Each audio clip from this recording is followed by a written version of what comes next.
Hello and welcome to the European Resilience Initiative Center video podcast. Germany experiences what many call a political crisis. The ruling coalition of the Social Democratic Party, the Green Party, and the Liberal Party has a joint rating of about 25%, just a half of what this coalition had 3 years ago after the elections. Pro-Russian populists from the both right and left specters of the political landscape, the Alternative for Germany party or newly created Block Saare Wagenknecht, have expanded their popularity, smashing their opponents in three regional elections in the eastern regions of Germany, Saxony, Thuringia, and recently Brandenburg. Is Germany in trouble? And how stable is the ruling coalition? Should we expect that Chancellor Scholz will be replaced soon? And what to expect from the next months as the national parliamentary elections stay just in 12 months from nowadays?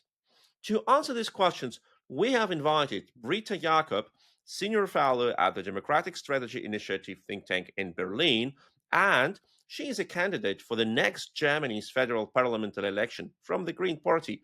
Welcome, Britta. Thank you so much, Sergej. Thank you for having me. Thank you that you have found time for this conversation. And don't forget to like, to share, to subscribe to this channel so you will never miss interviews like this as with Britta Jacob. Britta, is it not like a great time to candidate from the Green Party, as we have seen recently in Brandenburg? 5% was an ambitious goal for the party in that region. In the two regions before, the Green Party hasn't even managed, if I'm not mistaken, to come into the local parliament. What happened to the inspiration and fascination of the Greens 3 years ago? That is a very, very good question, Sergej. And well, to start with, yes, it's not the easiest time, I would say, to run for a parliamentary mandate for the Green Party at the moment. I have to admit that. We have had better times, that is true. And if I remember the time before the last government elections, so there was a huge agreement with the Green Party. We had really good results. There was a kind of, hope and progress, and you want to see, a modernization of our country. So there was also, a big positivity, I would say, that now we have to be as honest as that is gone in a way. On the other hand, you have to say that in the eastern parts of Germany, in the eastern states, the Greens have always had trouble, let's say, to come up with good election results. That has always been the case for various reasons, I must say now, and that is really hard, of course, to see, especially from someone who is a member of this party, that now various factors led to this really devastating result. I mean, we have to just acknowledge this is definitely not what we wanted to see there. It was definitely, I would say, also a consequence of the work of the Ampel, the traffic light coalition in Berlin, that is not really delivering as it should. There's much conflict that people are just fed up with.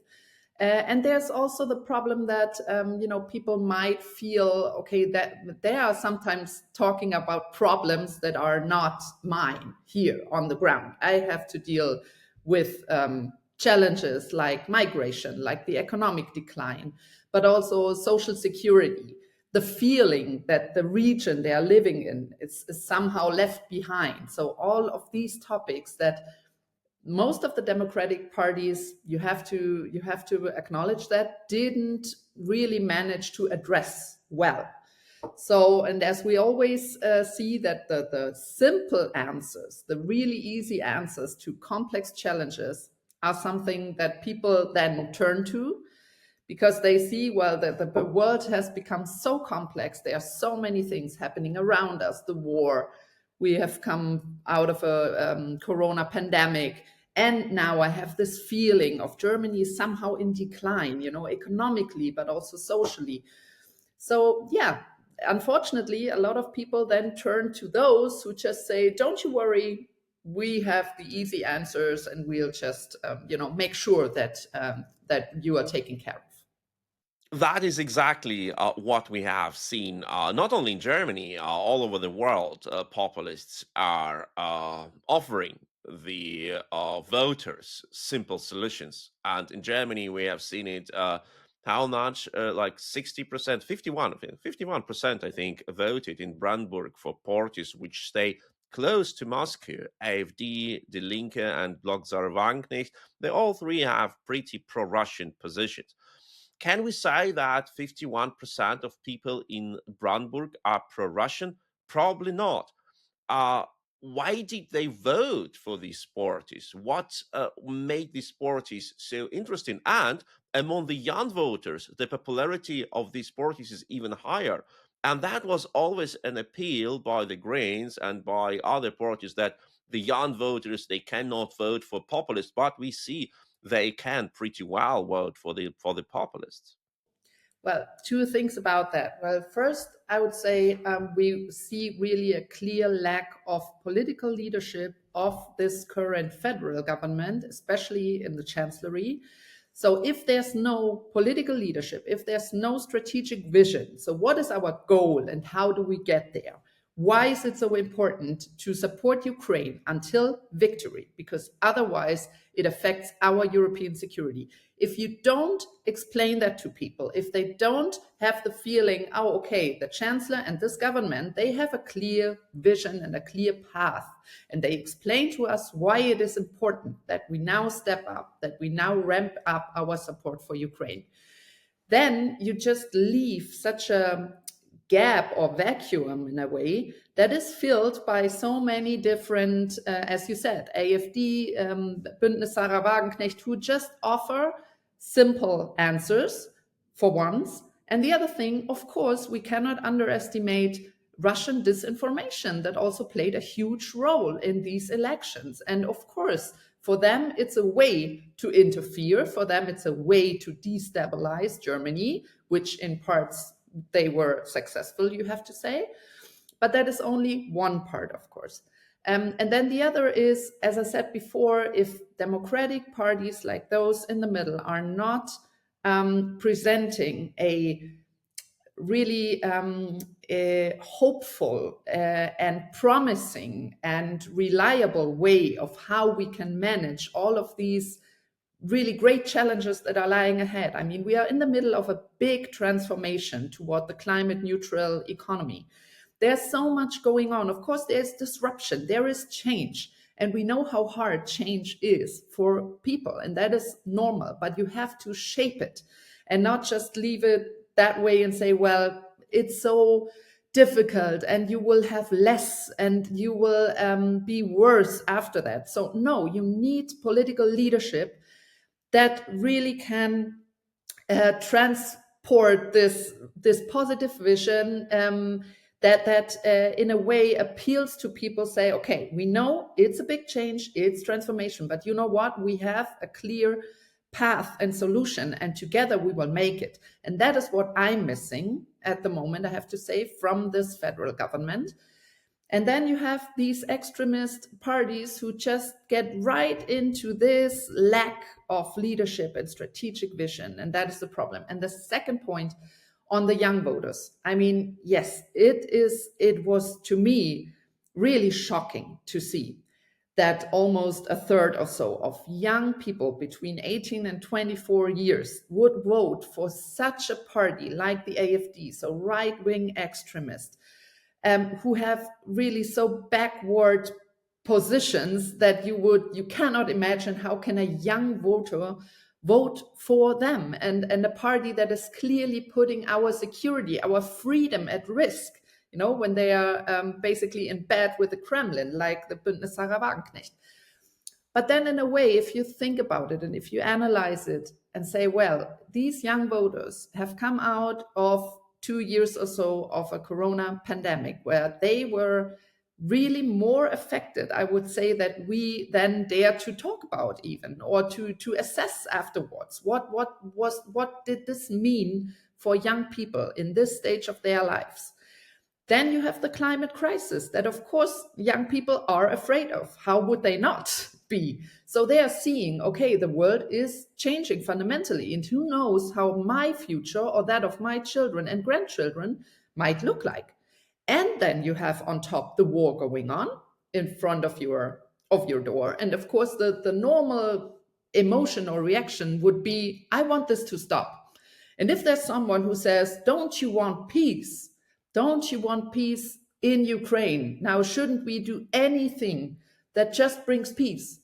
You know, of course, it seems appealing. And you say, yeah, that's exactly what I want. And, you know, I mean, with all due respect, but how the chancellor especially handled all of this, of this war and the support for Ukraine, in a way, you have to assess, well, maybe it was a lot of support from a financial point of view, but where are we? It's, of course, still the war going on. Ukraine's still struggling so much against the Russian aggressor.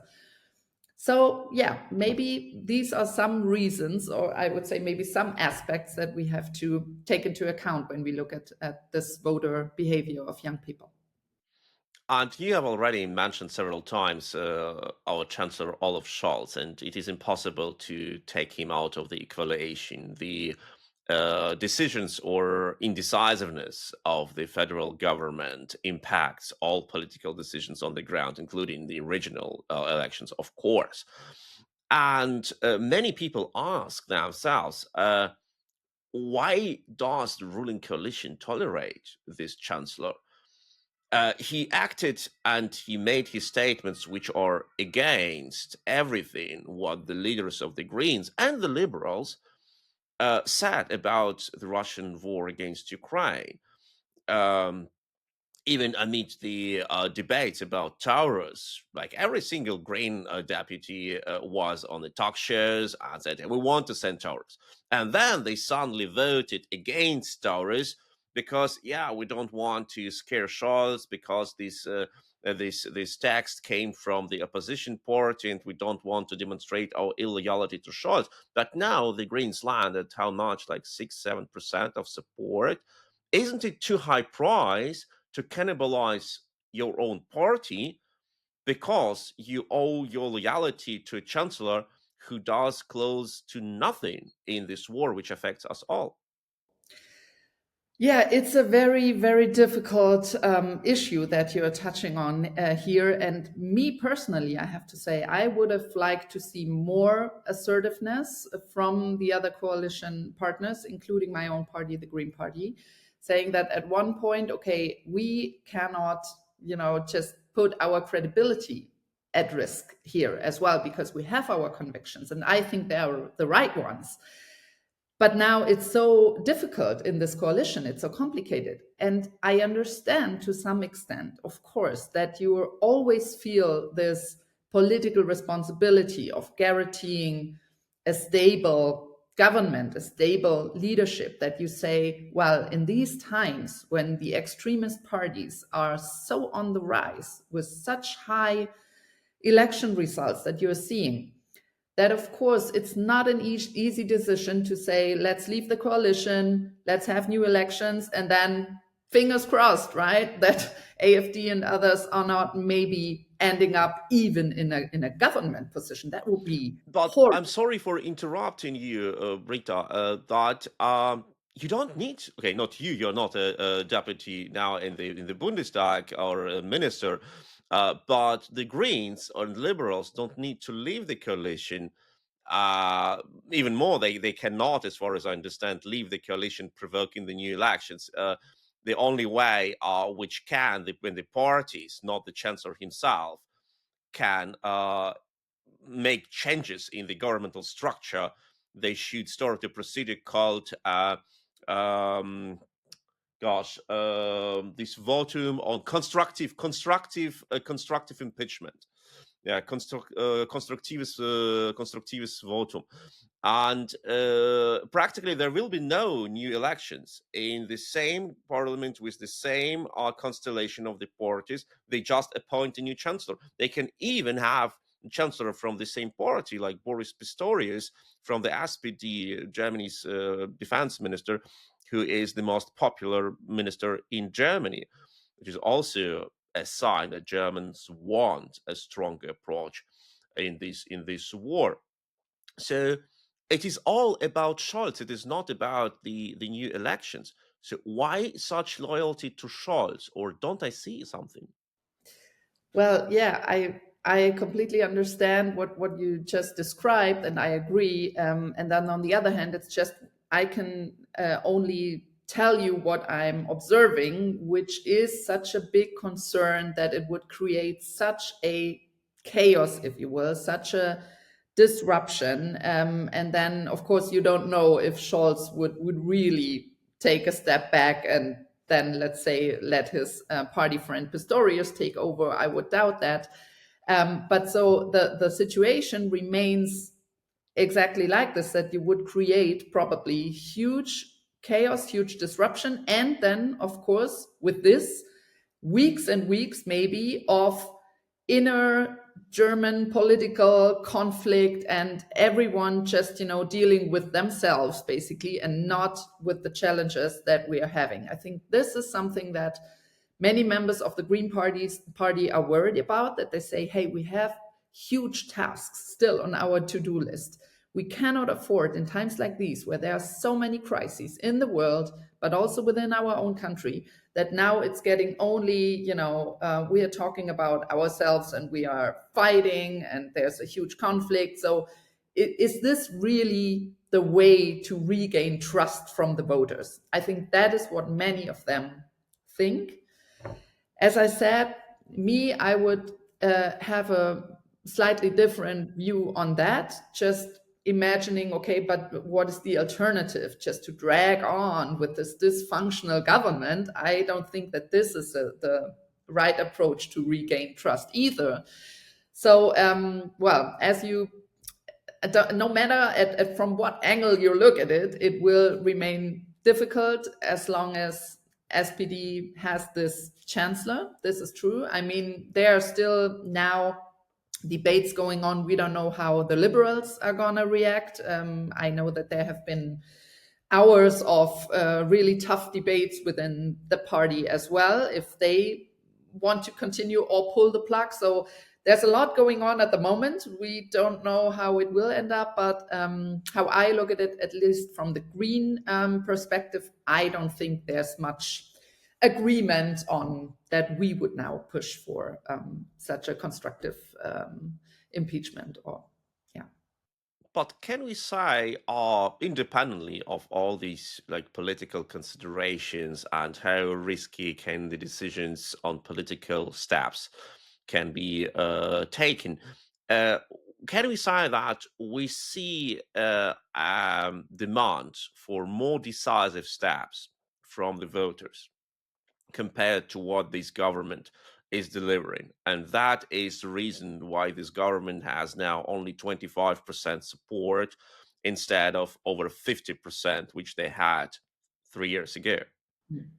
Yes, I mean, definitely. And then on the other hand, I also want to underline that there have been many measures and policies that are now in place that have brought a better situation for the people. I mean, there are successes also in this government, and I think that is something that is sometimes, overlooked in a way, that all of this conflict and constant fighting and things that are not working, this is always on the spotlight. There are many good policies as well that are in place that there hasn't been any conflict about, really good things as well that would also be necessary, or would have been necessary. Now is a little too late, but would have been necessary also to communicate in a better way, to say, hey, people, this is what we've made progress on. This is what is now going better. But the government also had not the best communication, if I can put it that way. But I agree with you that on bottom line is that you have this feeling within the population. And you can now argue about, is it right to have this feeling, or is this because it's not true, or is it true? Nevertheless, if there's a feeling and a growing feeling that this country is just not working, that democracy is not delivering, democracy promised me security, freedom, prosperity, and all I have a feeling now that the country is in decline. You know, our bridges are just breaking down.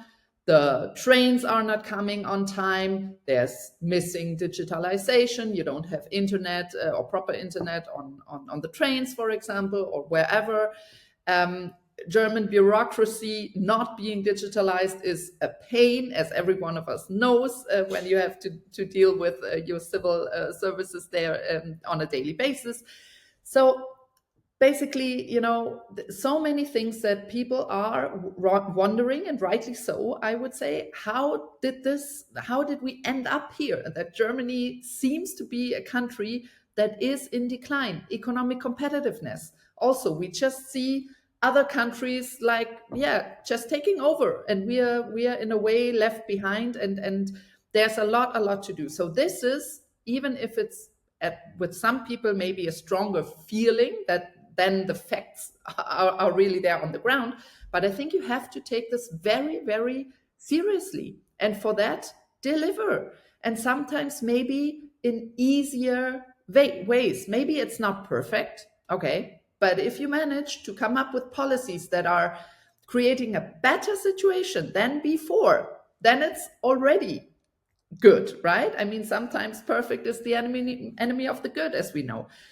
And then, in a way, you know, we also see policies that you think, or regulation that you have the feeling, oh man, you wanted to now make everything perfect, and you now are over regulating every little detail. That takes a long time, that leads to conflict, and then at the end, it's not a good result either. So I think we really have to get back into this situation where we have political leaders that are able to convey to the people, okay, I understood this is a problem. I also see it. I admit that your feeling is right. And let's do something about it. Let's be pragmatic. This is lacking. This is lacking. Political leadership lacking, strategic vision, as I said. We have to find our way back there. Otherwise, the extremists will be more and more on the rise, I'm afraid. That is absolutely amazing what you have described, and that is what we see, this feeling, subjective feeling of a broken political deal, as many people in Germany for generations, like after World War II, they agreed to sort of an unwritten deal, like we, the people, delegate you, the authorities, with a lot of ability to take decisions, to regulate economy, to regulate our life, like from education to consumption, especially within the European Union, when regulations are really existing for almost everything.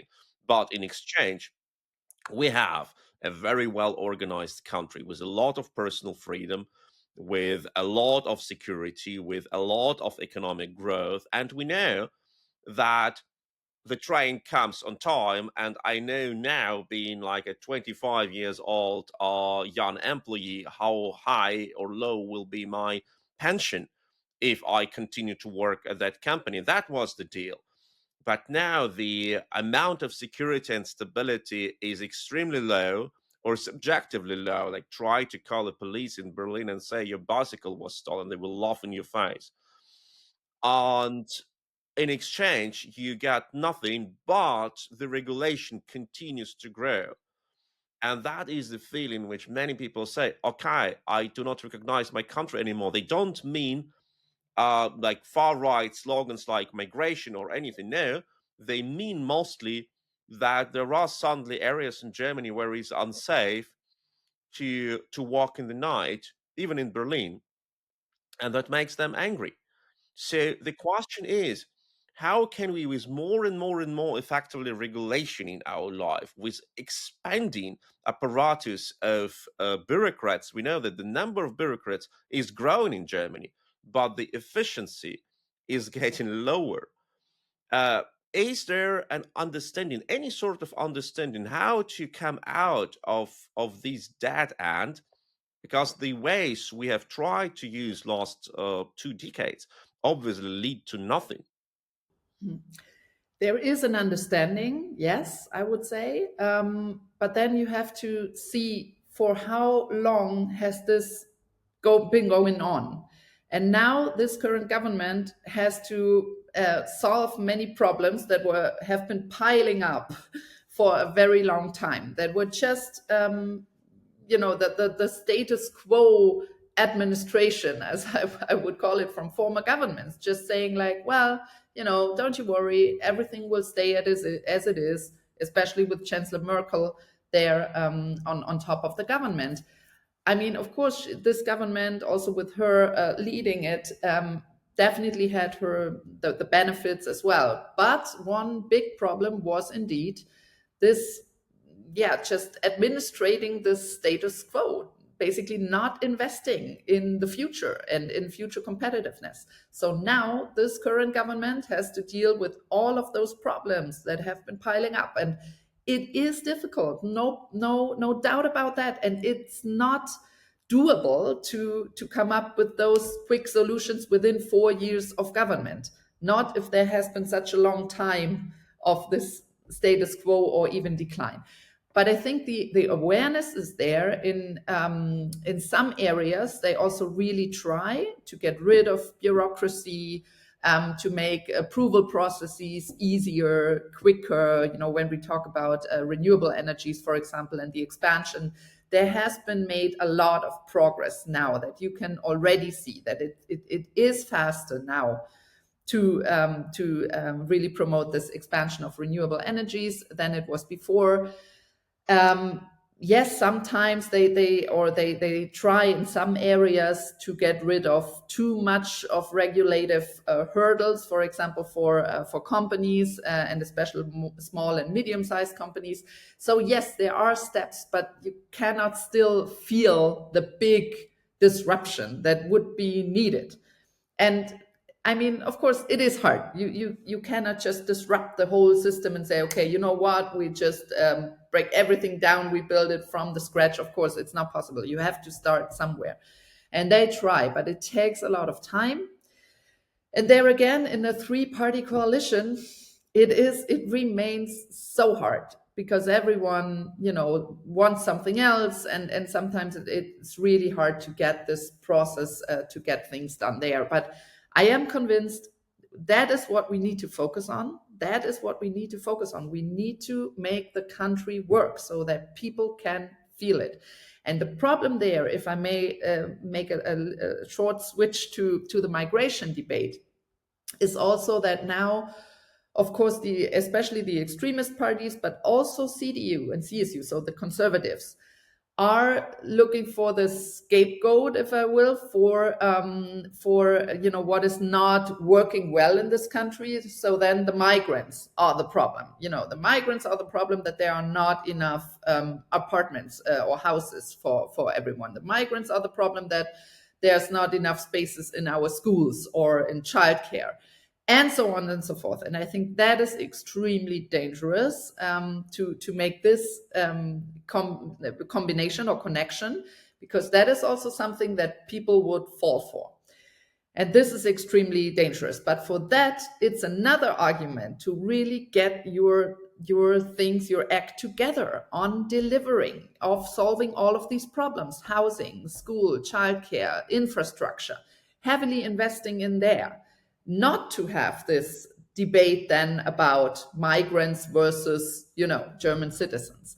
And that is something that I also miss a little bit, I have to say, from our conservative friends here, that they have more and more of a constructive approach. Again, what they try to do also, especially with view to the Green Party, was trying to be as much on the right side as possible to avoid a stronger AfD, so the right-wing populist party, which you have to say they didn't do very well in this endeavor. So what happened now is that you have a weak Green Party, as you said, with the SPD, all the problems that we just talked about, and still the rising extremists. So what they have taken away basically is this option in the middle of the political spectrum to have a constructive cooperation.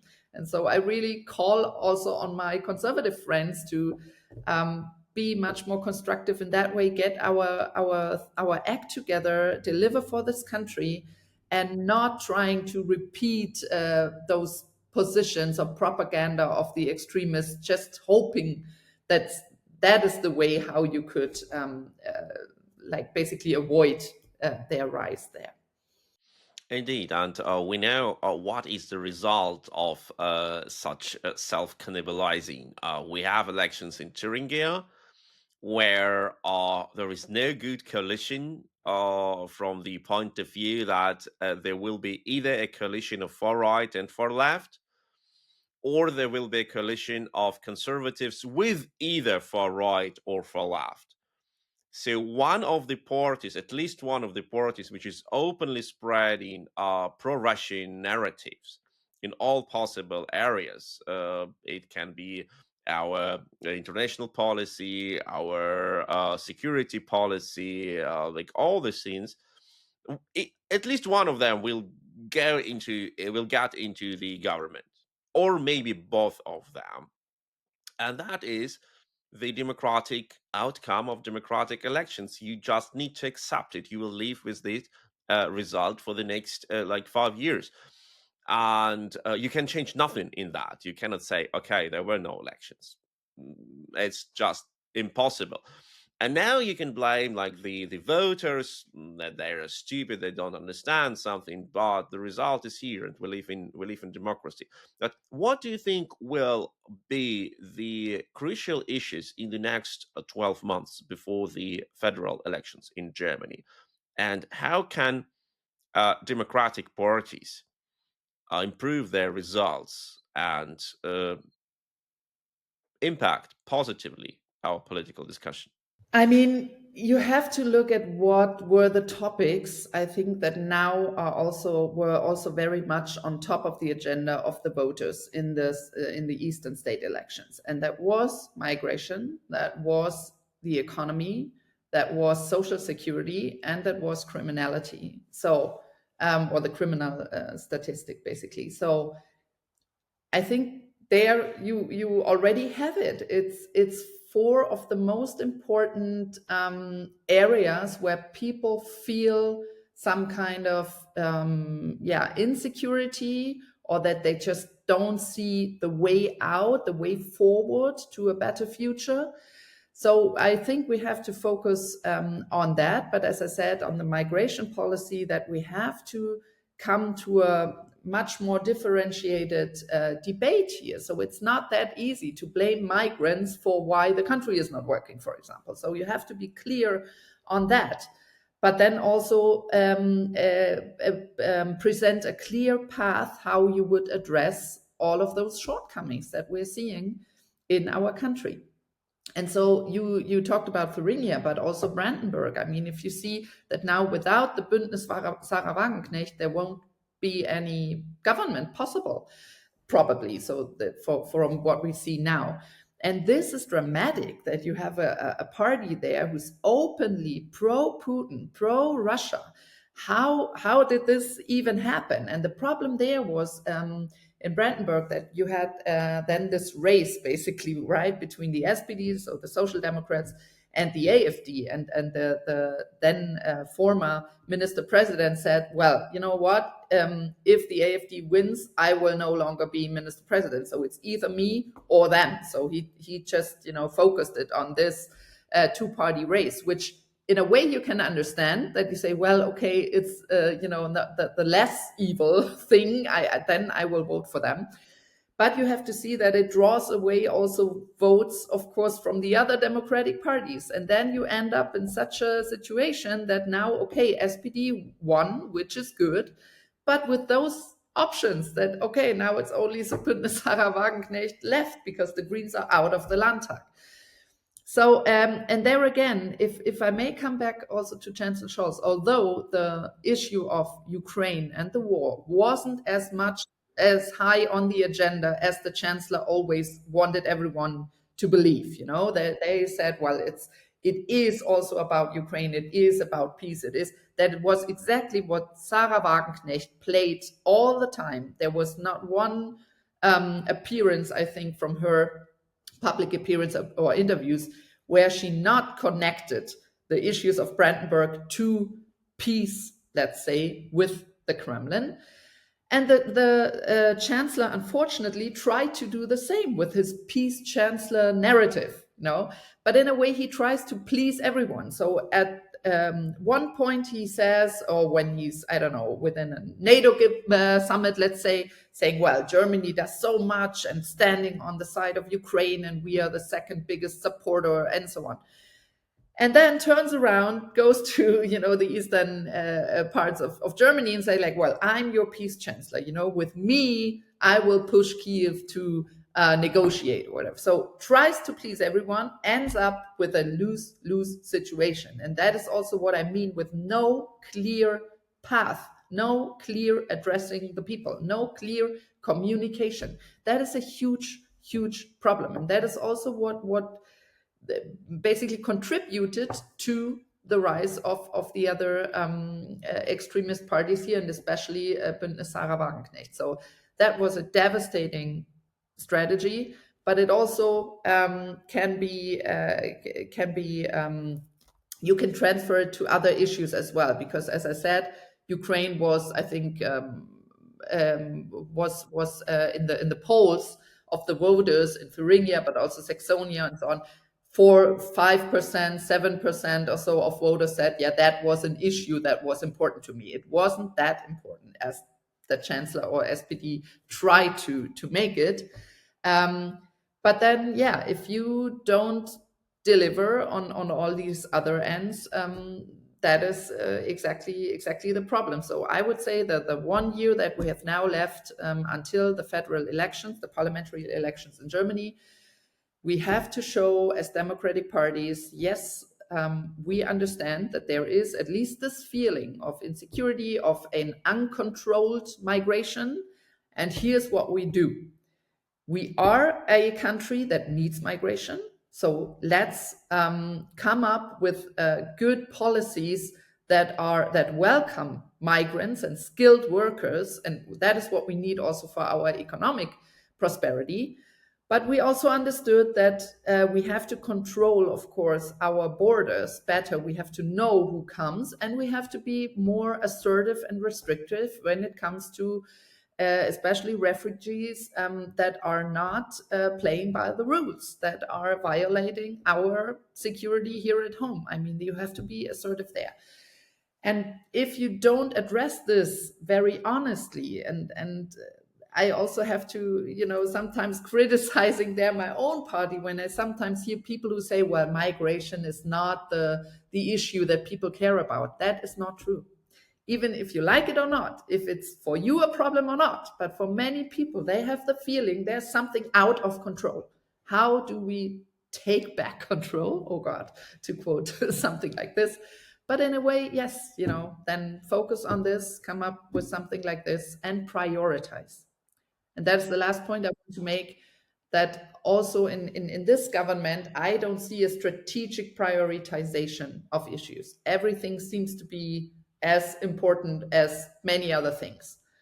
And that also doesn't give you a sense of, okay, this government has everything under control, is taking focuses on the most important challenges that we have to tackle.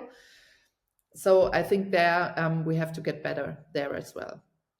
Indeed, and often in such questions like migration, this government addressed problems which they believed exist, but which are not problems from the point of view, like, for example, of migrants. Like, I'm a migrant, and I was surprised when the government presented the concept of reducing the time which you need to wait until you apply for German citizenship. Because as a person who was naturalized in Germany, I know it's not the problem how long you need to wait to apply for the citizenship. The real problem starts when your application gets reviewed indefinitely long. And sometimes it takes 2 years, sometimes it takes longer. And that is the problem. And that problem was not addressed because obviously those who were writing this legislation have never applied for a German citizenship. They believe they know better what to do. Or, for example, the issue of dual citizenship, introducing the right for people to have dual citizenship, making no exceptions, for example, for the Russian citizens, while we know how strongly Russia weaponizes some people who have Russian passports in Germany, and we have all these issues with the planned attacks on our military bases, and not like making this a part of discussion. Do we really want that we give out like thousands and thousands of German passports to people who deliberately want to continue to have their Russian passport in their pocket? They solidarize with the Russian state in that way. Okay, some have explanations, they want to support the position, they are opposing Putin, etc. But for many, there is no such dilemma. They say, yes, I want to have Russian citizenship. I don't want to betray Mother Russia. I think these are all problems which this government just ignored, playing with their core audience who demanded these steps because these steps were seen as virtue signalizing, as their political symbols. And I'm afraid that is what also populists played with. Yeah, I mean, I agree that of course, what we saw there were, the attempt to come up with quick solutions who just give you the feeling of, oh yeah, see, they take care of the problem. But as you said, if you then take a second look and then you think, oh, okay, I see what you're doing here, but it is not effective in a way. And this, in my opinion, in the longer term, leads to a problem of political credibility again. So if you want to regain this voters and population's trust, then yeah, as I said, come up with pragmatic solutions. Policies don't have to be perfect all the time, but they have to really address the real problem and get to the root cause of it, if you will. But what we saw there also in the migration debate, there were several of those actions. So also the debate about closing the borders within the EU, and then for how long, or will you only have mobile border controls or fixed border controls or whatever. So there, well, you can discuss about something or debate something like that for weeks, but it won't lead anywhere, because the problems, as I said before, that people feel like nothing is really working for me, or I have a problem with housing or the school or childcare and so on. And then migrants and then some of the local communities may be saying like, hey, this is for us, it's really too much. We are running out of money, we're running out of personnel, we're running out of space of where to put all those people. That is a real problem. And then you have to invest in those local communities, say, okay, we have to make integration work. And the example that you also talked about, perfect example, that if you have the feeling, oh God, okay, I'm getting lost in all of these bureaucratic back and forth, and actually it's not making life better for anyone, then it remains a problem regardless of how many mobile border controls for whatever 3 or 4 weeks you're building up or not. You know what I mean? It's not the real problem that is addressed here. Indeed, and as we know, the best policy against populism is growing economy, safe streets, and clear understanding what are the ways you can go in this country, in your job, in your career, in your life, what choices do you have, and how transparent is your future. Then there are no more murky waters in which populists can try to fish their votes and to scare people. That was interview with Britta Jacob, who is a senior fellow at the Democratic Strategy Initiative think tank in Berlin, Germany, and she's a candidate for the next Germany's federal parliamentary elections, which will take place in September 2025, in exactly 12 months. And she candidates from the Green Party. Thank you, Britta Jacob, for this interview. Thank you so much, Sergej, for this really interesting conversation. Thank you and have a great day. Thank you. And don't forget to like, to share, to subscribe to this channel. And of course, don't forget to stay with Ukraine.